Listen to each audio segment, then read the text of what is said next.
Today's video I'm gonna show you how to turn on allow anyone to mention this role and turn it off on your account on Discord, easy and quick. First click here, now click settings, now click roles, and here as you see click here.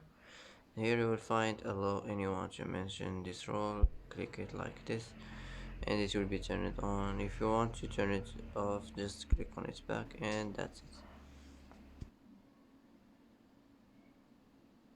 And that's it for today's video. If you like this video, don't forget to like and don't forget to subscribe.